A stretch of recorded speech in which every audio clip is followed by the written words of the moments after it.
Hello everyone, welcome back to another video.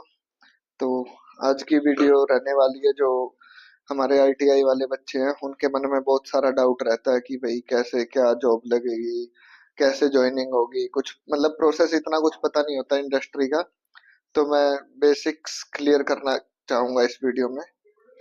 तो इस video में जो हम टॉपिक क्लियर करेंगे, जैसे सिलेक्शन प्रोसेस क्या होता है, डॉक्यूमेंटेशन प्रोसेस क्या होता है, इंडक्शन प्रोसेस क्या होता है, सैलरी और क्या क्या बेनिफिट मिलते हैं, और सबसे लास्ट में मैं दूंगा कि ग्रो कैसे करना है। आपको ग्रोथ टिप्स दूंगा कि इंडस्ट्री में आप सिलेक्ट तो हो जाते हैं बच्चे, पर उनको ये नहीं पता होता कि ग्रो कैसे करना है। तो ग्रोथ रिलेटेड टिप्स भी दूंगा मैं इस वीडियो में आपको। तो वीडियो को एंड तक देखना।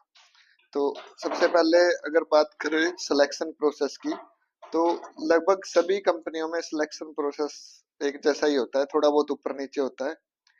किसी कंपनी में एग्जाम होता है, किसी कंपनी में नहीं होता। तो मैं एग्जाम को कंसीडर करके चल रहा हूँ।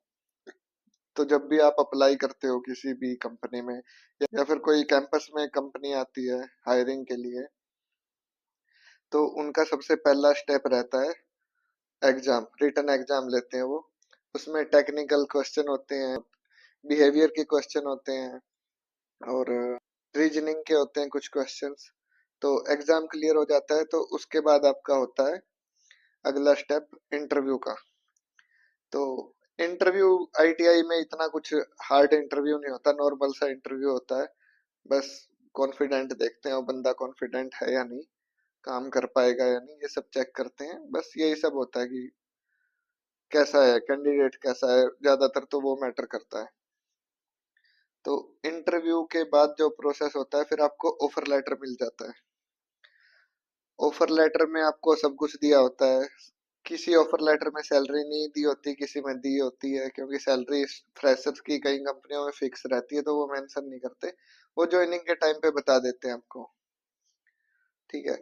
तो ऑफर लेटर मिलने के बाद फिर आती है बारी ज्वाइनिंग वाली दिन की। तो जब आप ज्वाइन करने जाते हो कंपनी में, सबसे पहले आपको डॉक्यूमेंट वेरिफिकेशन करवाने होते हैं। कि जैसे आपका पैन कार्ड हो गया, आधार कार्ड हो गया, आईटीआई की मार्कशीट्स होगी, आईटीआई का सर्टिफिकेट हो गया। तो ये सब चीज वो वेरीफाई करते हैं। और उसके बाद सिंपल सा मेडिकल फिटनेस, या तो कंपनी बोल देगी कि भाई आप खुद करवा लो, या फिर कंपनियों का खुद का हॉस्पिटल के साथ टाई अप होता है, वो आपको मेडिकल के लिए भेज देते हैं। ठीक है। तो मेडिकल होने के बाद, उसके बाद जो अगला स्टेप है वो होता है कि इंडक्शन का, क्योंकि आपकी ज्वाइनिंग होगी।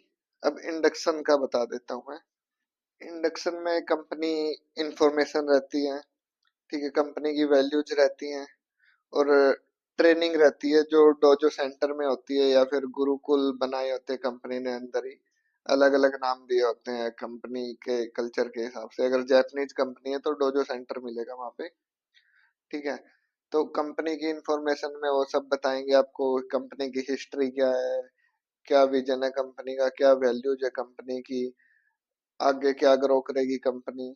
तो यही सब होता है। क्या सेफ्टी प्रोटोकॉल क्या फॉलो करने हैं आपको। तो वो उसके बाद जो डोजो होता है, डोजो क्या होता है बेसिकली, डोजो में जैसे आपके मॉडल रख दिए जाते हैं, जैसी कंपनी है ना वैसे ही मॉडल डमी बना दी जाती है। तो डमी पे आपको आपसे वो प्रैक्टिस करवाते हैं कि ऐसे ऐसे आपको काम करना है, ये डिसिप्लिन फॉलो करने हैं, ये सेफ्टी प्रोटोकॉल फॉलो करने हैं। तो वो सब बता दिया जाता है। तो इंडक्शन का जो प्रोसेस है वो कुछ कंपनियों में 3 दिन का रहता है, किसी में 7 दिन का रहता है। मारुति में जैसे 21 दिन का प्रोसेस रहता है इंडक्शन का। ठीक है। तो इंडक्शन के सेक्शन में एक टिप्स जरूर दूंगा मैं आपको। तो टिप्स ये है, आप सवाल जवाब जरूर करना इंडक्शन के टाइम पे। क्योंकि जितने भी डाउट है अगर आप इंडक्शन में क्लियर कर लोगे तो बहुत अच्छा रहेगा, और आपका इंप्रेशन भी अच्छा बनेगा कि हाँ बच्चा इंटरेस्टेड है सीखने में या बोलने में। तो आपका जो कंफर्ट लेवल है ना कंपनी वालों के साथ, मतलब मैनेजमेंट के साथ, जो भी दो चार बंदे होंगे इंडक्शन में, वैसे हर एक डिपार्टमेंट से इंडक्शन होता है। तो आपका जो कॉन्फिडेंस है वो इंक्रीज होगा, आपकी इमेज भी अच्छी बनेगी। तो सवाल जवाब जरूर करना है, ये पर्सनल टिप दे रहा हूँ मैं आपको। ठीक है। इसके बाद अपना अगला टॉपिक है सैलरी एंड बेनिफिट का। तो सैलरी ऑफर लेटर के टाइम पे बता दी जाती है आपको, नहीं तो इंडक्शन में भी ज्वाइनिंग होगी, मतलब पता ही चल जाता है सबको जो सैलरी है। ठीक है। सैलरी में कुछ कंपोनेंट है, जैसे कुछ सैलरी कट होती है, जैसे पीएफ हो गया, वो सेविंग होती है आपकी एक टाइप की, जैसे खाने का डिडक्शन हो गया, या फिर कंपनी की बस फैसिलिटी है तो वो डिडक्शन हो गया। तो मोटा मोटा करियर के स्टार्टिंग में मान के चलो 2 से 3 हजार रुपये कट जाएगा। अगर आपका जो अगर 15 हजार सैलरी है तो कट पिट के 12 हजार सैलरी आपके अकाउंट में आएगी। तो ये रहता है। और लीव्स के बारे में बता दिया जाता है आपको, क्या लीव, कितनी लीव होती है पर मंथ, कैसे मिलती है, क्या आपका शिफ्ट का टाइम होता है, कैसे आपको पंच करना है, लीव कैसे अप्लाई करनी है, ये सारी डिटेल आपको बता दी जाती है एचआर के थ्रू। ठीक है। और इसमें मैं एक चीज जरूर बताऊंगा, अगर आपकी कम सैलरी है तो आपको बिल्कुल भी डिमोटिवेट नहीं होना है, क्योंकि कम सैलरी है तो आपको लर्निंग पे, स्किल्स पे फोकस करना है। तो जैसे ही आपकी स्किल बढ़ेगी तो ऑफ कोर्स सैलरी भी बढ़ेगी किसी एक टाइम के बाद। स्टार्टिंग में सबको अच्छी सैलरी नहीं मिलती। स्टार्टिंग में कुछ को, जैसे मारुति में लग गए तो मारुति में अच्छी सैलरी है, 20-25 हजार तक मिल जाती है।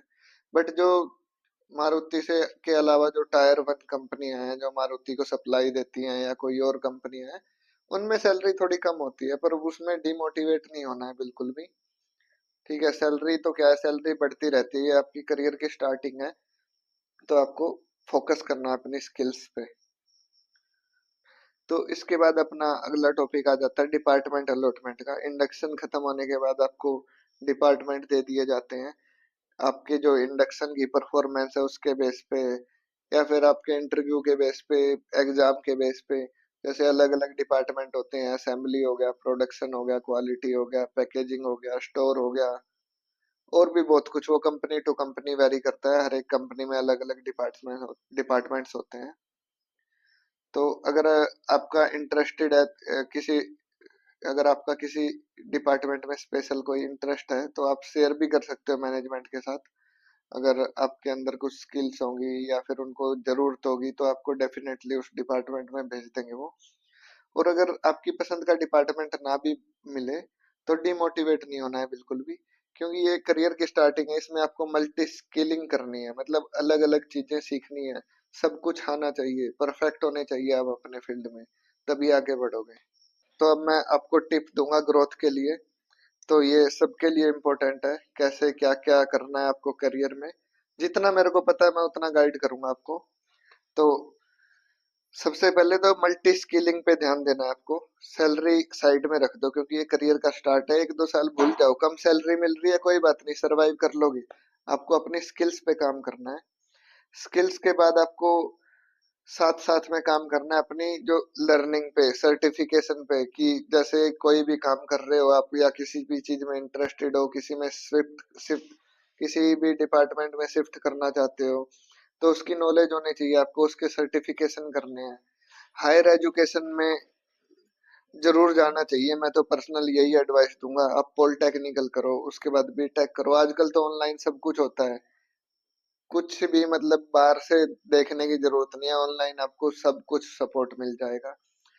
तो लर्निंग बहुत जरूरी है। और तीसरी और मोस्ट इम्पोर्टेंट चीज, आप अभी से, मतलब अभी आप स्टडी कर रहे हो या जॉब कर रहे हो, जो भी कर रहे हो, बट अभी से आपको लिंक्डइन पे, naukri.com पे अपने अकाउंट बना लेने हैं, एक्टिव रहना है। ठीक है। मैं अपनी लिंक्डइन आईडी भी डिस्क्रिप्शन में डाल दूंगा, इंस्टाग्राम आईडी भी डाल दूंगा, उस पर भी जुड़ सकते हो आप। तो उससे क्या होता है, काफी हेल्प मिलती है, मार्केट में क्या चल रहा है, क्या क्या डिमांड है, क्या क्या स्किल मांगी जाती है, तो सब कुछ आपको पता चल जाएगा। ठीक है। तो यही था मेरी तरफ से। अगर किसी स्पेशल टॉपिक पे आपको कुछ वीडियो चाहिए हो या कुछ और मेरी तरफ से सपोर्ट चाहिए हो तो कमेंट में मेरे को बताना। तब तक मिलते हैं फिर अगली वीडियो में। जय हिंद।